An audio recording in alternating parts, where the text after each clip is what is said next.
Greek debt crisis has taken a sharp turn for the worse, as its government declares it won't be able to meet key EU-mandated deficit deadlines for this and next year.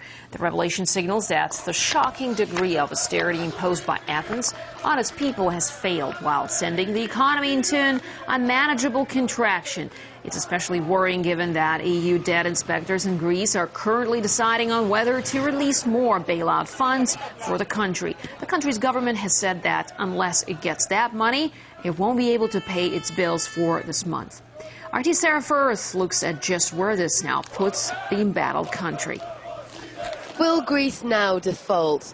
That's the million-dollar question. Or to be more exact, the €450 billion question. That's the total debt Greece now owes. That could never be paid. Let's be serious.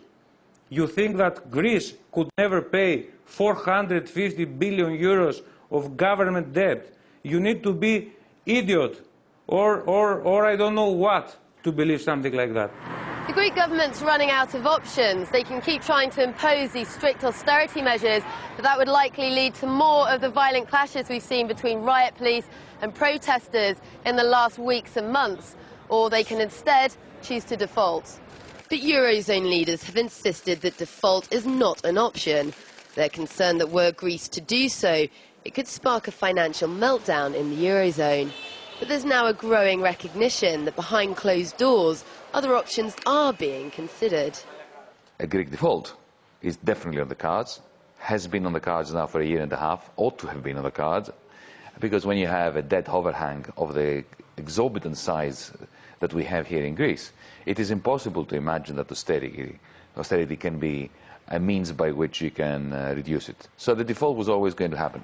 As the default speculation rumbles on, it's become clear that there are fundamental flaws in the Eurozone's operation. I think Europe's citizens have the right to know what the causes are. At the moment, they are being deflected from their real causes, and they are being asked to blame little Greece.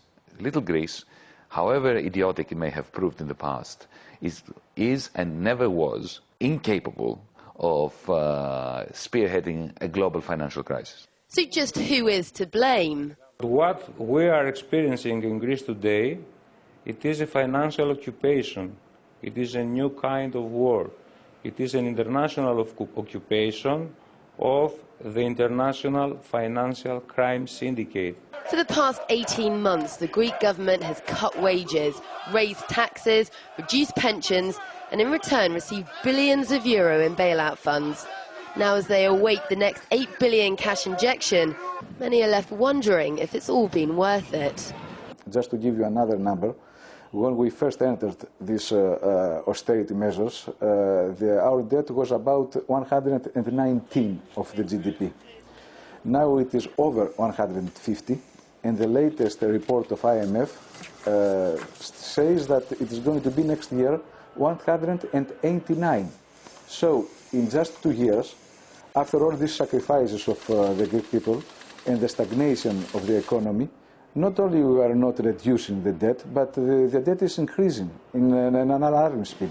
With protests and strike action now an almost daily occurrence, the Greek government faces a huge crisis of confidence amongst its electorate. Financially in the red and politically in the dark, Greece's population are losing their patience. If Greece does default, the future of the Eurozone looks extremely uncertain indeed.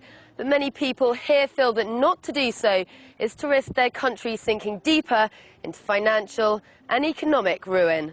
Sarah Firth, RT, Athens.